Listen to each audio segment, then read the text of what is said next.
వర్గంలో ఒక్క ఆడబిడ్డ కూడా మంత్రిగా లేకపోయినా 5 సంవత్సరాలు మౌనంగా ఉన్న ఆడబిడ్డలు ఆ తర్వాత ఇచ్చిన తీర్పుతో మొదటి మంత్రివర్గంలోనే మీ అభిమాన నాయకురాలు శ్రీమతి కొండా సురేఖ గారు మా సోదరిమణి సీతక్కను ఈరోజు మంత్రివర్గంలో ఈ ఓరుగల్లు గడ్డ మీద నుంచే ఈ ఆడబిడ్డలను మంత్రివర్గంలో ప్రముఖ స్థానం ఇచ్చి ఈనాటి ఈ సభా నాయకత్వాన్ని కూడా ఆ ఆడబిడ్డల చేతుల్లోనే పెట్టడం జరిగింది. ఇదే కాదు, వరంగల్ పార్లమెంటు నుంచి కూడా డాక్టర్ కడియం కావ్యను ఈరోజు పార్లమెంటు సభ్యురాలుగా ఈ తెలంగాణ రాష్ట్రం నుంచి పార్లమెంటులో గలం విప్పుతుందంటే ఒక ఆడబిడ్డ ఈరోజు వరంగల్ ప్రాంతం నుంచి పార్లమెంటుకు ప్రాతినిధ్యం వహిస్తుంది. అదే కాదు, పాలకుర్తిలో మీకు తెలుసు, ఒక రాక్షసుడు అక్కడ రాజ్యమేలుతుంటే మీ సోదరిమణి యశస్విని రెడ్డి ఆ రాక్షసుని ఆయన పెద్ద రాజకీయ కొండ కదా, ఆ కొండను ఎట్లా ఢీకొంటామని పాత్రికేయ మిత్రులు అడిగితే కొండైనా దెబ్బ కొడితే పగులుతుందని చెప్పి ఆ కొండను బద్దలు కొట్టి పాలకుర్తి గడ్డ మీద కాంగ్రెస్ పార్టీ జెండాను ఎగరేసింది కూడా ఈరోజు ఆడబిడ్డనే అన్న సంగతి నేను ఈ సందర్భంగా చెప్పదలుచుకున్నా. ఇవాళ మన తెలంగాణ రాష్ట్ర ప్రభుత్వానికి చీఫ్ సెక్రటరీగా ఆడబిడ్డనే ఉన్నది. ఈరోజు మహిళా అధికారులు అనితా రామచంద్రన్ గారు కానీ, దివ్య గారు కానీ, ఈరోజు సృజన గారు కానీ, వరంగల్ అదేవిధంగా హనుమకొండ కలెక్టర్లుగా ఈరోజు ఆడబిడ్డలే అధికారంలో ఉన్నారు. ఇవాళ ఈ వరంగల్ కార్పొరేషన్కి మేయర్గా కూడా ఆడబిడ్డనే ఉన్నది. ఇలా చెప్పుకుంటూ వెళ్తే ఈరోజు ఇందిరమ్మ జయంతి సందర్భంగా ఈ వేదిక మొత్తం వేదిక మీదనే కాదు, వేదిక ముందు కూడా వేలాది మంది ఆడబిడ్డలే ఇది ఆడబిడ్డల రాజ్యం అని ధైర్యంగా చెప్పుకునే అవకాశం ఈ ప్రభుత్వం మాది, మా అధికారం నడుస్తుంది అని ఆడబిడ్డలు గుండె ధైర్యంతో మాట్లాడే అవకాశం ఇవాళ ఇక్కడికి వచ్చింది. ఉదయం ఈరోజు నేను స్వయం సహాయక సంఘాలకు సంబంధించిన ఆడబిడ్డల స్టాల్స్ నేను చూస్తే పెద్ద పెద్ద పారిశ్రామికవేత్తల కంటే ఒకప్పుడు పారిశ్రామికవేత్తలంటే టాటాలు, బిర్లాలు, ఆ తర్వాత అదానీ, అంబానీలో గురించి విన్నాం.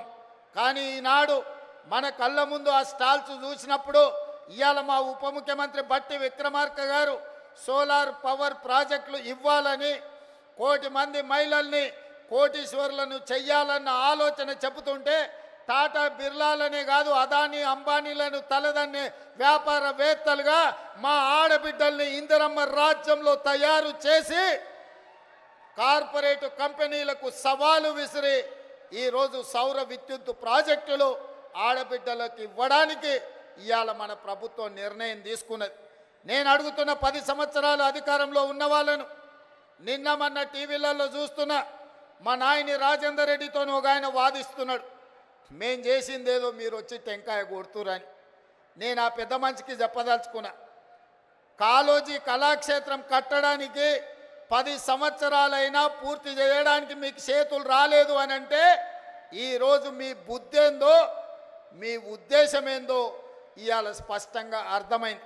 మీ చేతగాని తనం వల్ల మీరు దద్దమ్మలు కాబట్టే కాళోజీ కళాక్షేత్రాన్ని మీరు పూర్తి చేయలేదు కాబట్టే కాళోజీ కళాక్షేత్రాన్ని పూర్తి చెయ్యాలి అని నాయని రాజేందర్ రెడ్డి 50 సార్లు హైదరాబాద్కు వచ్చి సచివాలయంలో కూర్చొని ఇన్ఛార్జ్ మంత్రి శ్రీనివాస్ రెడ్డి గారితో చర్చించి ఈరోజు బట్టి విక్రమార్క గారితో 45 కోట్ల రూపాయలు ఒక్కటే విడతలో విడుదల చేయించి ఈరోజు కాళోజీ కళాక్షేత్రాన్ని మనం పూర్తి చేసుకోవడం జరిగింది.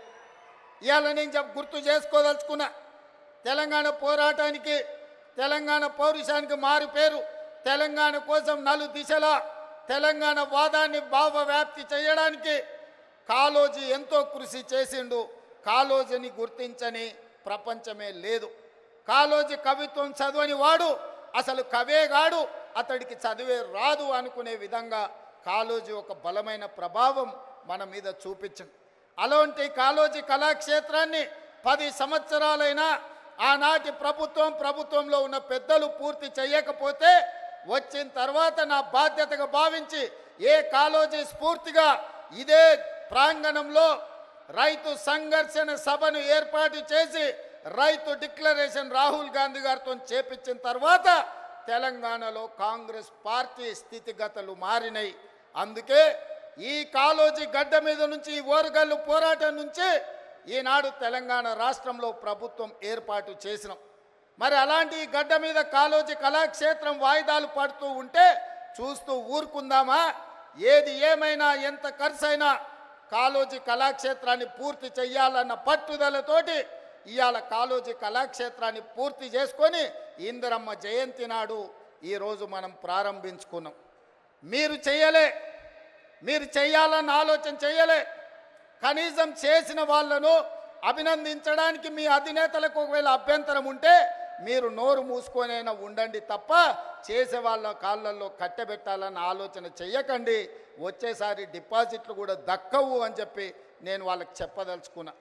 అదేవిధంగా మిత్రులారా, ఈ వరంగల్ హైదరాబాద్ ఆనాడు నిజాం రాజులు పాలించినప్పుడు ఈ వరంగల్ సామ్రాజ్యం కాకతీయుల కంచుకోటలు, రాణి రుద్రమ ప్రతాప రుద్రుడు ఒక పక్కన ఈ దేశానికి ఈ ప్రపంచానికే తలమానికమైన ఒక గొప్ప పరిపాలన అందించి కాకతీయులు కట్టిన గొలుసుకట్టు చెరువులు ఇవాళ ప్రపంచానికే ఆదర్శమైన నగరం.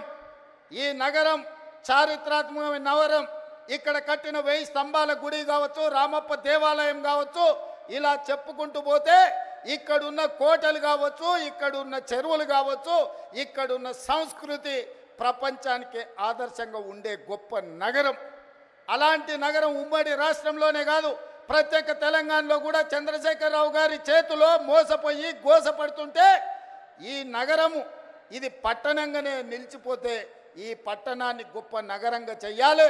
హైదరాబాదు నగరానికి పోటీ నగరంగా ఒక అద్భుతమైన అభివృద్ధి చేయాలని ఆలోచన చేసినాం. పదే మీ ఎమ్మెల్యేలు అటు పెద్దలు కడియం శ్రీహరి గారు, నాయన రాజేందర్ రెడ్డి గారు, అదేవిధంగా కొండా సురేఖమ్మ గారు, ఈ ప్రాంతంలో ఉండే ఎమ్మెల్యేలందరూ అన్నా నువ్వేం చేసైనా వరంగల్ పట్టణాన్ని నగరంగా మార్చాలి, ఎయిర్పోర్టు రావాలి, పరిశ్రమలు రావాలి, మా పిల్లలకు ఉద్యోగాలు ఇవ్వాలి, కాకతీయ యూనివర్సిటీ ఉన్న ఓరుగల్లును అభివృద్ధి పదం వైపు మీరు నడిపించాలి అని వాళ్ళు నన్ను నిద్ర పోనీయకుట్ట, తిండి తిననీయకుట్ట నన్ను ముప్పు తిప్పల పెట్టిరు. సూచన 2-3 సార్లు అడిగి వదిలేస్తారేమో, మర్చిపోతారేమో అని. కానీ వాళ్ళు మర్చిపోలే. నిత్యం గుర్తు చేస్తూనే కలిసినప్పుడల్లా కాగితం తెచ్చి ఇచ్చేటోళ్ళు. ఇక ఈ సమస్యకు పరిష్కారం ఈ పనులు చేయాల్సిందే అని నిర్ణయించి మీ ఇన్ఛార్జ్ మినిస్టర్ పొంగులేటి శ్రీనివాసరెడ్డి గారు చెప్పిన మీరు పోయి వరంగల్లో ఉండండి, మాస్టర్ ప్లాన్ను మీరు మొత్తం అనుమతించండి, ఔటర్ రింగ్ రోడ్డును ఏర్పాటు చేయడానికి అంచనాలు వేయండి, ఎయిర్పోర్టు కోసం భూములు సేకరించండి, వరంగల్లో అండర్ గ్రౌండ్ డ్రైనేజ్ను పూర్తి చేయండి. ఎన్ని పనులు చేయాలనో ఈ వరంగల్ పట్టణాన్ని నగరంగా మార్చాలి, హైదరాబాద్తో పోటీ పడాలి, ప్రపంచం దృష్టిలో ఇదొక చారిత్రాత్మకమైన నగరంగా తీర్చిదిద్దాలి అని పొంగులేటి శ్రీనివాసరెడ్డి గారికి ఆదేశాలు ఇస్తే వారు నిద్రపోకుండా రోజుల కొద్ది ఇక్కడ కూర్చొని అధికారులతోని సమీక్షలు చేసి ఇందులో విధానపరమైన నిర్ణయాలు మాత్రమే నేను మా మిత్రుడు బట్టి విక్రమార్క గారు తీసుకున్నాం. కానీ దీని అభివృద్ధి పదం వైపు నడిపించడానికి అవసరమైన సమీక్షలు మీ ఎమ్మెల్యేలు, మీ మంత్రుల